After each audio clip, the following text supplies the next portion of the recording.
Again, I want to welcome you to our Tizay worship tonight. It's nice to have you all here.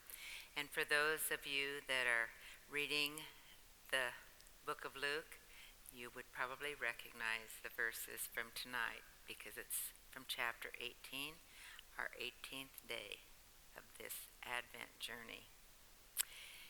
And I think this has been a new experience for most of you to have this type of worship, and I appreciate your being involved in it. And prayer and meditation is so important in our spiritual journey. And the decision has been made that I will continue to lead prayer and meditation in our chapel in this new year.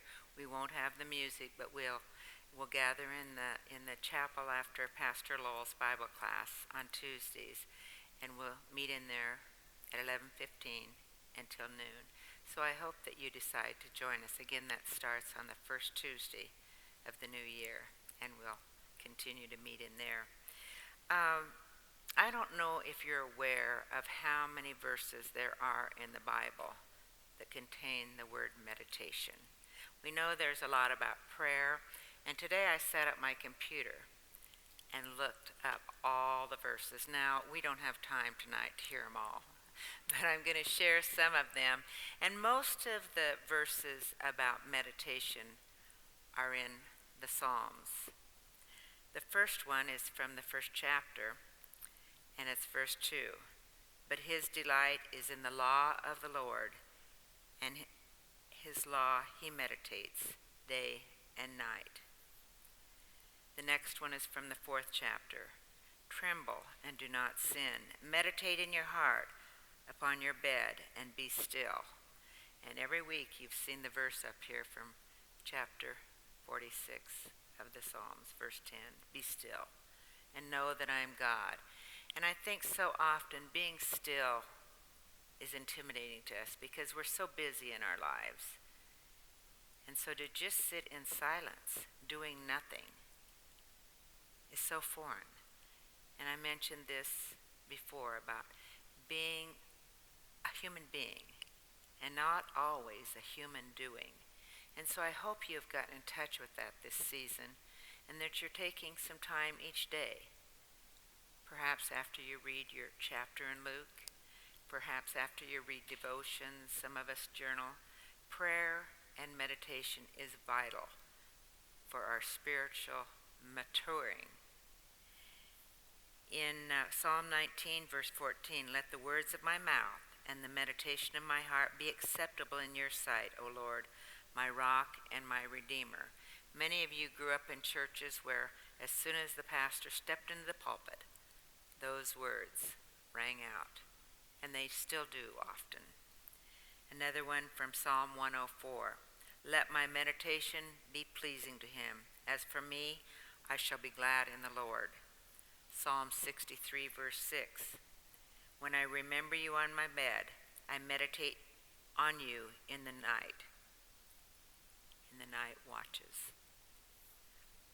119, verse 15 and 16, I will meditate on your precepts and regard your ways. I shall delight in your statutes. I shall not forget your word. We have something that we call Lectio Divina.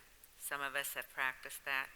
We read a verse in the Bible, a chapter in the Bible, a portion of a text. We read it once. Sometimes we do this in groups. We read it a second time. And we put our name in the place of a person in that verse.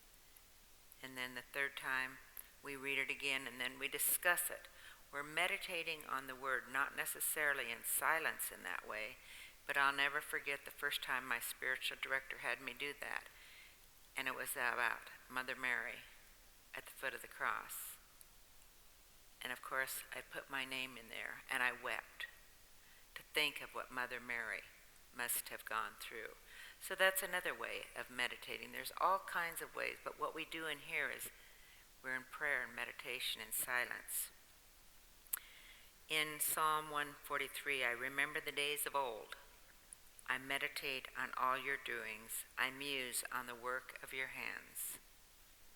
Psalm 145, verse 5.